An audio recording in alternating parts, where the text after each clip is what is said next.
በከተሞች ከመንገድ መሰረተ ልማቶች ጎን ለጎን የአደባባይ ስራዎችም ይከናወናሉ። የባህር ዳር ከተማ አስተዳደርም በከተማው በተፋጠነ ሁኔታ እየተሰሩ ባሉ መንገዶች ዋና በሚባሉ አካባቢዎች የአደባባይ ስራዎችን በማከናወን ላይ ይገኛል። ይህም የትራፊክ እንቅስቃሴውን ከማሳለጡ ባሻገር የከተማዋን ውበት እያጎላው ነው። በእነዚህ አደባባዮች ላይም ከቅርብ ጊዜ ወዲህ የሐውልት ተከላዎች እየተከናወኑ ለከተማዋ ተጨማሪ ውበት አጎናጽፈዋታል። ለመሆኑ በከተማዋ ዋና አደባባዮች ያሉ ሐውልቶች ምን ያክል ከተማዋን ብሎም ክልሉንና ሀገሪቱን ይወክላሉ? ትርጓሜያቸውንስ የከተማዋ ነዋሪዎች ምን ያክል ያውቋቸዋል? የሚለውን በዛሬው ዝግጅታችን እንዳስሳለን።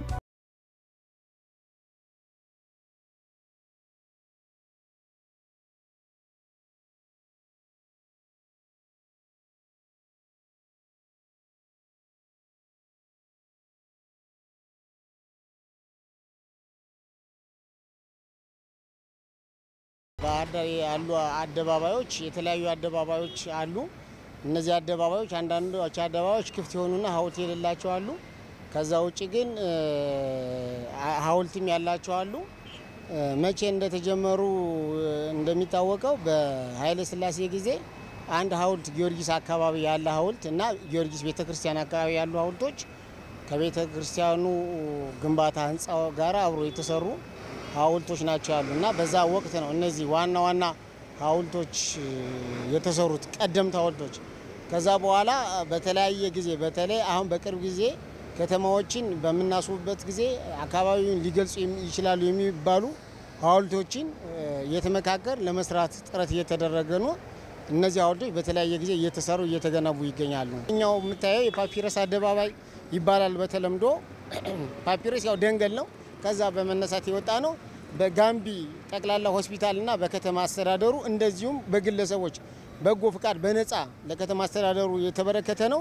ከተሰራ ብዙ ጊዜ ሆነ፣ ግን በቅርብ ጊዜ ሐውልቱ የመውደቅ አደጋ አጋጥሞት እንደገና በአዲስ መንገድ የተሰራ ነው። እንደምታየው የባህር ዳር ከተማን የነገደ ወይጦ ማህበረሰብን የሚወክል በሚል ታንኳ ይዞ እየቀዘፈ ጣና ላይ የሚል ሐሳብ ነው የተቀመጠውና ይሄ እንግዲህ አንዱ የባህር ዳር ከተማ መገለጫ ነው። ታንኳ አለው። ያው ታንኳ እየቀዘፈ ጣና ላይ የሰራ ነው የሚል ነው። ይሄ ሐውልት የሚገልጸው ያው እንግዲህ ባህር ዳር ውቢቷ ባህር ዳር እንግዲህ ያው የምትታወቀው በጣና ሐይቅ ነው። በጣና ሐይቅ ደግሞ አሳስጋሪዎች ምናምን በቃ አሳ እያሰገሩ ምን እያሉ ያው ይተዳደራሉ። ስለዚህ የሚያመለክተው የሐይቁና ያው አሳስጋሪ መሆኑን ያው እየቀሰፈ ነው ማለት ነው። አሳ እያጠመደ ነው ማለት ነው። ከእውነታው ትንሽ ወጣ ያለ ነው። ያው እግሩ አቋቋም ምናምን ሲታይ ትንሽ ረዘም ያለ ቀጠን ያለ ያው በጣም ጎላ እንትን ከእውነታው ትንሽ ገነን ያለ ነው። ሐውልቱ ግን የድሮ ሐውልት አይደለም። ያው ሐውልት ዝም ብሎ ነው። የድሮ ሐውልት ነበር ቆንጆ። ያው አንደኛ ቁመቱ ረዝሟል፣ አንደኛ ደግሞ ሰው ቄጡ ምናምን እያለው ነው የሚሄድ፣ እያነወረው ነው የሚሄድ ማለት እኔ እንጃ። እዚህ ላይ እኔ እንጃ። ለርሶ እንደው በግለሰብ እንደ ግለሰብ ሳይሆን ምንድነው የሚሰማው? እኔ ግን ደስ ይለኛል። እኔ በጣም ደስ ይለኛል። ሐውልቱ በጣም ነው ደስ የሚለኝ። ያው አንደኛ ስለ ቁመቱ ስለ የረዘመው አለብድ እየመጣ ሐውልቱን የሚቆፈቁር። አሁን ግን ቁመቱ ስለረዘመ አይደርስበትም። ለዛ ነው ደግሞ ቁመቱን ከፍ አድርገው የሰሩት። ፓፒረስ ያለው ግን በጣም ነው የሚያስጠላ። አውስኮድ ያለው ምርጥ ነው፣ ባላንሱን የጠበቀ ነው። እዚህ ያለው ግን እንደዚህ የተሰራው በጣም ተበላሽቷል። አይገልጽም፣ ሰውየውንም አይገልጽም። እዚህ እስከዚህ ያለው በጣም አቅጥኖታል፣ እዚህ ጋር ወፍሮታል፣ እዚህኛው ደግሞ አበላሽቶታል። እሱ ቢቀየር አሪፍ ነው ነው። ከእውነታው ሰው ወጣ ያለው ሆነ እና እሱ ማምጣት ይቻላል። ባለሙያዎችም ይሄን ይላሉ፣ የቅርጻ ቅርጽ ባለሙያዎች። እና እናንተ ይሄንስ አስተያየት አልተቀበላችሁ? ትክክል ነው፣ አስተያየት ተቀብለናል። እኛ እንግዲህ ባለሙያ አይደለንም። ያው እንደዚህ አይነት ሐሳብ ነው የምናፈልቀው፣ በዚህ መንገድ ይሰራ የሚል አስተያየት ነው የምንሰጠው። ነገር ግን እንግዲህ ባለሙያ የሚተረጉመው በየራሱ ሰው ሊተረጉም ይችላል። ምንድነው ዋናው ነገር? ሐውልቱ ከዚህ ቀደም የነበረችው አጭር ናት፣ ትንሽ ስለሆነ ልክ በሰው ቁመት ልክ ነው የነበረ። ያ ሲሆን በርቀት አይታይም፣ ይዋጣል። ግዙፍ ሲሆን ግን ሐውልት በርቀት ይታያል። ከዚህ አንፃር ነው በርቀት እንዲታይ ግዙፍ ሆኖ እንዲወጣ እንጂ ማንኛውም ሐውልት ሲሰራ ወይንም ስዕል ሲሳል የግድ ሰውየውን እኩል መሆን የለበትም። ከሰው ጋር ፕሮፖርሽን ላይሆን ስዕል አሁን ለምሳሌ አንድ ስዕል ሲሰራ ሰውን ያክልም ስዕሉ በግማሽ ወረቀት የሚሰራ የግድያን ልክ እንደዛ ሁሉ ሐውልትም ሊያድግ ይችላል የሚል ሐሳብ ነው ያመጡት ይሄን የቀረጹ ሰዎች እና ትልቅ መሆኑ ግዝበት ኑሮ ከርቀት እንዲታይ እንዲስብ በሚል ሐሳብ ነው ይሄን ያደረጉት እና ያው ትችታቸውን እንቀበላለን እናስተናግዳለን።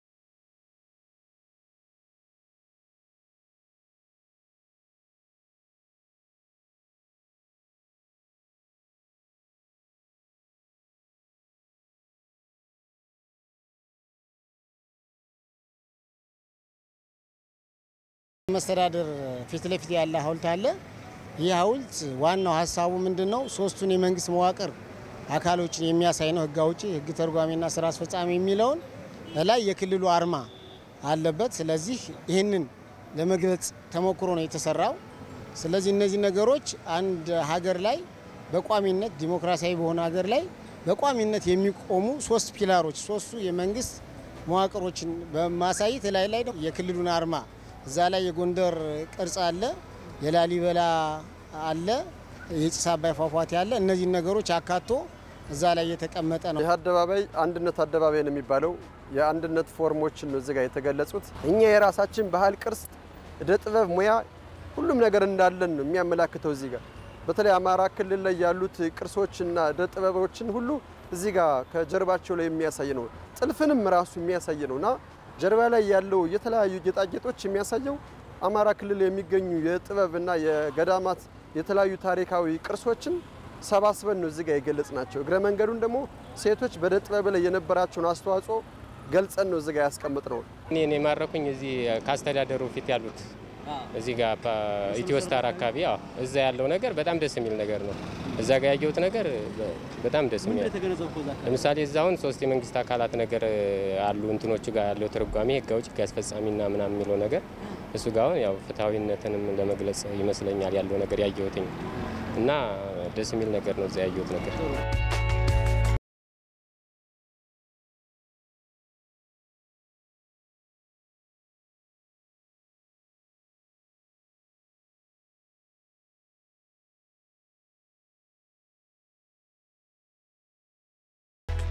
ይሄ ምስል በሁለት ትርጉም ነው አስበን የሰራ ነው። አንደኛው ትርጉም እናቶች ለልጆቻቸው ያለውን ብርሃን የሚያሳይ ነው። ልጆች ሲያስተምሩ ወደ ትምህርት ቤት በመውሰድ ላይ ያለው ሂደት ምን ያህል እንደሆነ ማንም በልጅነቱ የሚያስታውሰው ነገር ነው። ልጅነትህ እናትህ ምን ያህል ላንተ ዕውቀትና ብርሃን እንደሆነች ወደ ትምህርት ቤት ስትወስደው የሚያሳይ ገጽታ ነው አንደኛው ትርጉም የምታየው።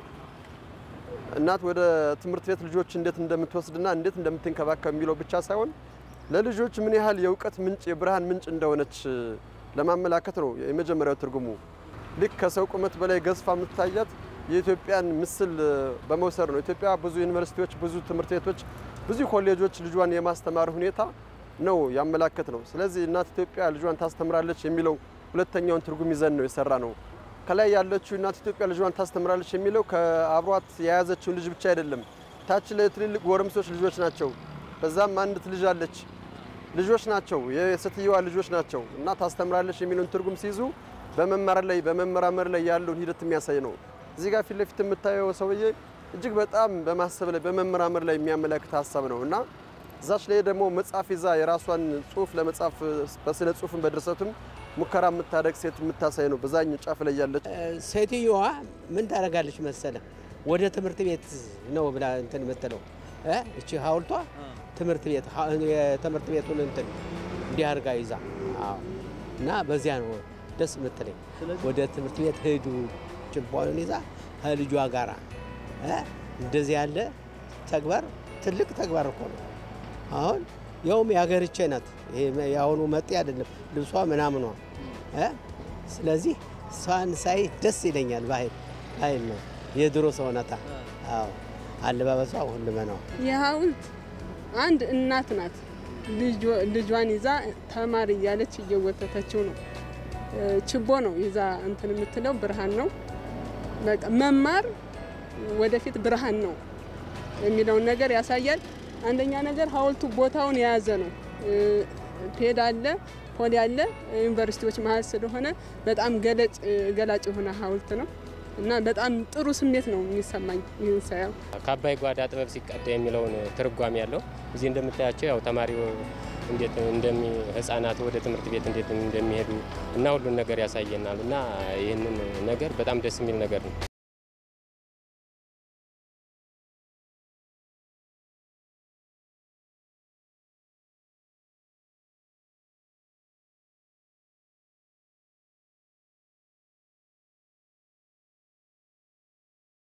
ተወሰደ ነው አካባቢው የዩኒቨርሲቲው ኤሪያ ነው እንደምታዩ ፊት ለፊቱ የባህር ዳር ፔዳ ዩኒቨርሲቲ አለ ጎን ደግሞ ሰላም ካምፓስ አለ ፊት ለፊት የምታየው የራሱ የአስተዳደር ህንጻ ነው እና ኤሪያው የዩኒቨርሲቲው ኤሪያ ነው ስለዚህ የወሰድነው ከዩኒቨርሲቲው ሎጎ ተነስተን ሞደርን አርት ነው የሰራነው እንደምታዩ ዓለም ካርታም የዓለም ክብነትም ይዟል ውስጥ ላይ ያሉት መጠላለፎች እንደ ግንኙነት ነው ያመለክታሉ ከሎጎ ላይ ግን የብርሃን ጨረር ነው ያመለክተው ጽሁፍ ላይ የምታየው ከአባይ ጓዳ ጥበብ ሲቀዳ የሚል ነው ያለው ይሄ ደግሞ የዩኒቨርሲቲው መፈክር ነው ዩኒቨርሲቲው ይሄን መፈክር የወሰደው ከአባይ ዙሪያ ላይ ያሉትን ተፈጥሮ መነሻ በማድረግ ነው እና ከአባይ ጓዳ ጥበብ ሲቀዳ አደባባዩ ራሱ አባይ አደባባይ ነው ስያሜው ያመጣ ነው ከዚህ ጋር ተያይዞ በዙሪያ ላይ የምታያቸው በአባይ ዙሪያ ያሉ ተፈጥሮ እንስሳቶችም ገበሬውንም ምኑንም መልካም ምድሩንም የሚገልጽ ነው ጠቅላላ የዞሩት የምታየው ፊት ለፊት የምታየው ጥስ አባይ ነው ያለ ከሎጎ ላይም አለ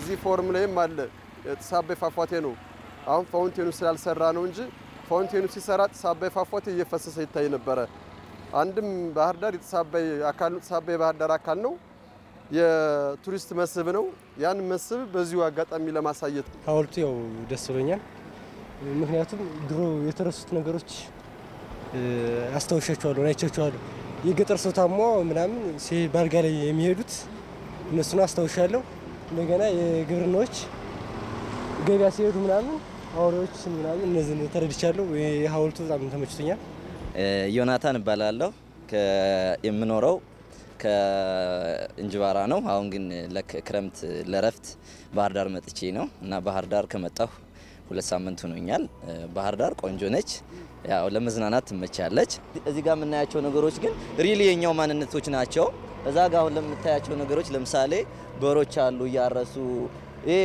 ድሮ የኛ አባቶች ምንድን ሲያረጉ እንደነበሩ የሚገልጹ ናቸው ይሄ ሪሊ የሚደነቅ ነገር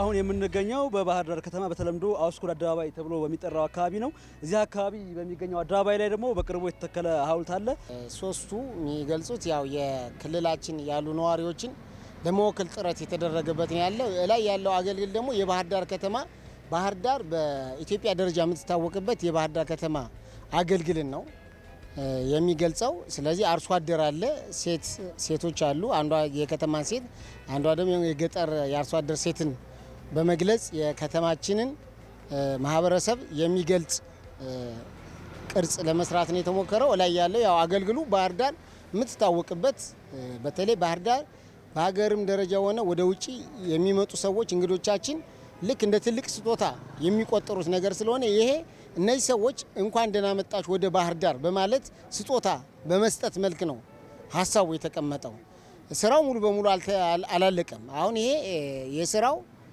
ግማሽ ላይ ነው ያለው ታችኛው ላይ የጢስ አባይ ፏፏቴ ያለ የተለያዩ እንስሳቶች አሉት የገጠሩን ማህበረሰብ የሚወክል የተለያየ ስራ ከታች ከግራውንዱ ላይ ገና ይቀርዋል ፋውንቴን አለው ውሃ አለው ስለዚህ ያ ሲወጣ ደግሞ ከዚህ ጋራ በመሆን መብራት አለው ይህ ዲዛይን በፌዝ 2 በፌዝ 3 ያለ ሁሉም ነገር በቅርብ ጊዜ ለመስራት እቅዳለን ስለዚህ ይሄንን እንግዲህ ከህብረተሰቡ ጋር እየተወያየን ሰው በሚሰጠን አስተያየት ማሻሻል ይቻላል አውስኩር አካባቢ አገልግል አለ አገልግል ያብሮ የመብላትን የፍቅር ምሳሌ ነው አገልግል እያስባለሁ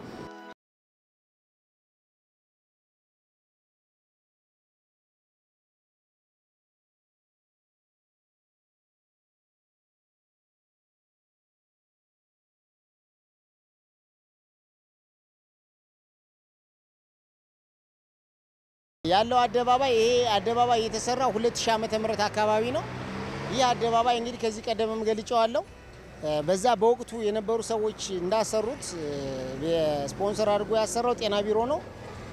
በጤና ቢሮ አማካኝነት ስፖንሰር አድርጎ ያሰራው አደባባይ ነው። ያ አደባባይ ከላይ ሆኖ ሲታይ የጎንደር ዶሟ እቺ ላይ ያለችው ብጥ ያለችው የምትመስለው ነገር እሷ የጎንደርን አንዷን ይዞ ለመምጣት ታችና ዳርና ዳር ያሉት በአራት አቅጣጫ የሚሄዱት የላሊበላን አቅጣጫ የላሊበላን ቅርጽ ለመስራት ታስቦ ነው የተሰራ።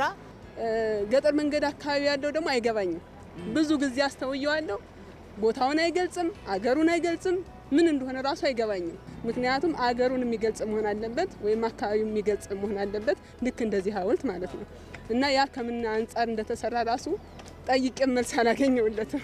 በዚያ አደባባይ ዙሪያ የተለያየ አስተያየት ይሰጣል። እንግዲህ የሚሰጠውን አስተያየት ይዘን ወደፊት ከህብረተሰቡ ጋር ተመካክረን እንደተናገርኩት አደባባዮች በተቻለ መጠን አሳታፊ በሆነ መንገድ ወካይ በሆነ መንገድ መሰራት አለባቸው። ስለዚህ ወደፊት እየተመካከር የሚሻሻሉ ነገሮችን እያሻሻል እንሄዳለን።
የሚገኙ ሐውልቶች በአደባባዮች ላይ የሚተከሉ ሐውልቶች ከተማ አስተዳደሩ ምክር ቤት ተሰምቶባቸው ያጸደቃቸው ናቸው ወይ ዲዛይኖች?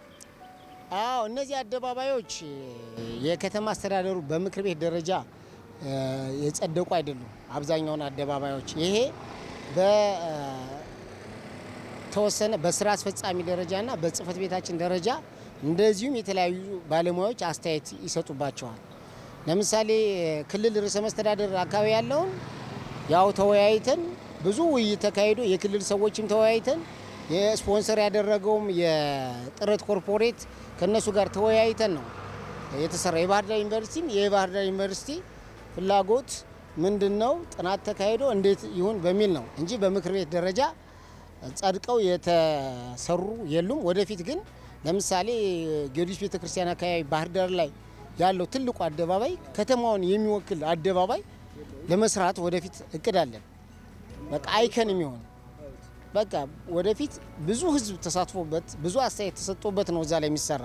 ያ በምክር ቤት አሰራሩ የሚፈቅድ ከሆነ በተከበረው ምክር ቤት አጸድቀን ወደ ስራ የምንገባበት ሁኔታ ይሆናል። ትልልቅ መታሰቢያ የሚገባቸው ጀግኖች አሉ። ኢትዮጵያም ታሪካዊ ሰዎች አሉ። የአማራ ክልል ብቻ ሳይሆን በአፍሪካም ደረጃ ስም ያላቸው ሰዎች አሉ። እነዛም በሐውልት ደረጃ መቀመጥ እንዳለበት እናስባለን። ነገር ግን እነዛን ሐውልት ደረጃ ለማስቀመጥ በጀቱን፣ እቅዱን፣ ፕሮግራሙን ማን የያዘው? እኛ ዲዛይን ማውጣት እንችላለን። ሌላ የሚመለከተውም ዲዛይን ማውጣትም ይችላል። ስለዚህ በእኛ በኩል የተሻለ ነገር እንዲሰራ ከልምዶቻችን ወስደን ዝግጁ ነን። በየሰርክሉ መሆን አለበት። የድሮ አርበኞች አሉ። የነዚህ አርበኞች ለኢትዮጵያ ታሪክ የሰሩት እንደዚህ ያሉት መሆን አለባቸው። እዚህ ላይ ለምሳሌ አሁን በላይ ዘለቀ በአማራ ክልል ታዋቂ ነው። ግን ሐውልት ትልቅ ሐውልት ተተክሎ የሚታይ ነገር የለም። ወረዳዎች ላይ ያለ ክልሉ ላይ ግን አይታየም። ከፍተኛ ወጪ ወጥቶባቸው በአጋር አካላት ናቸው የተሰሩት ወይም በልማት የሚደግፉ አካላት ናቸው የተሰሩት።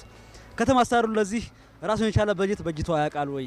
አብዛኛውን እኛ የምናተኩረው በመንገድ ስራ፣ በከተማ ጽዳት፣ እነዚህ ነገሮችን ደግሞ በሌላው ሰው ስለሚሸፈን ወደፊት ግን እንዳልከው በተለይ በጣም ትልልቅ አደባባዮች ሲሰሩ በጀት ቢያዝ ጥሩ ነው። እናበረታታለን እና ወደፊት ይሄንን ማቀደን በጀት ለመያዝ ጥረት እናደርጋለን። ሐውልት ሲሰራ ምን ጊዜም ቢሆን በቀላሉ ሊነሳ የሚችል አይነት ስራ ነው መሰራት ያለበት። በቀላሉ ለግንባታ ለተለያዩ ነገሮች ቢፈለግ ምናልባት አይወክልም ተብሎ ያንዳንድ የህዝብ አስተያየት ቢመጣ በቀላሉ ምን ጊዜም የህዝብ አስተያየት ንጉስ ነው፣ ተቀበለ ታስተናግዳለህ። ስለዚህ ሐውልቶች ሲሰሩ በምንም ሆነ በምንም በቀላሉ የሚነሳ ሆኖ መስራት አለባቸው። ማስዋብ ስራው ይቀረዋል። ብዙዎቹ ላይ አይተናል። አንዳንዶቹ ውሃ ያስፈልጋቸዋል፣ ፋውንቴን ያስፈልጋቸዋል። እሱ ነገር ያልተሟላባቸውም አሉ። መብራት የሚያስፈልጋቸው መብራት ያልተሟላባቸውም አሉ።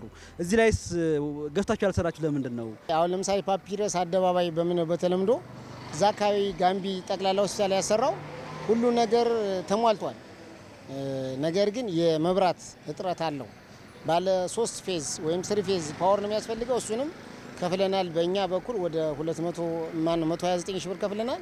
በቅርብ ጊዜ ያ እንትን ሲል መብራቱ ተሰርቷል 100%። ውሃው ብቻ ነው የቀረው። የባህር ዳር ዩኒቨርሲቲ ከሞላ ጎደል የተሟላለት ነው። ፋውንቴኖቹም ይሰራሉ። አንደኛው የባህር ዳር ዩኒቨርሲቲ በቅርብ ጊዜ የተሰራው ግን የኤሌክትሪክ ኃይል የለውም። እሱንም እንደዚሁ ከመብራት ኃይል ጋር በመነጋገር እንትናለ ርዕሰ መስተዳድር ላይ ያለ ሙሉ በሙሉ የተሟላለት ነው። እነዚህኛዎች አደባባይ አንድ የጎደለ ነው። ቅድም እንደተናገሩት ገና በግማሽ ደረጃ ነው ያለ። ስለዚህ ተሸክሎ ነው የተከፈተ፣ ሙሉ በሙሉ አላለቀም። ስለዚህ ያልቃል። በቅርብ ጊዜ እንግዲህ በጀት ፈላልገን በጎ አድራጊዎችንም ጠይቀን ይህንን ቅድም ያልኩኝ በዲዛይን ደረጃ አልቋል። በኮስት ደረጃ ምን እንደሚያስወጣ አልቋል። ስለዚህ ይህንን እንግዲህ እናሰራለን። በ2010 በጀት ዓመት ለማሰራት ጥረት እናደርጋለን እና ይሄ ነው ያለው እንክብካቤ። እንዳልከው አረንጓዴ ልማት ፓፒረስ ላይ በጥሩ ሁኔታ ነው ያለ። ርዕሰ መስተዳድርም ላይ ባህር ዳር ዩኒቨርሲቲ ላይ የተወሰነ ክፍተት አለ። ያን ችግሩን ከዩኒቨርሲቲው ጋር በመተባበር ለመፍታት ጥረት እናደርጋለን። ፍጹም ውብ ጽዱና ሳቢ ከተማ የማድረግ ስራችን የበለጠ አጠናክረን እንቀጥላለን።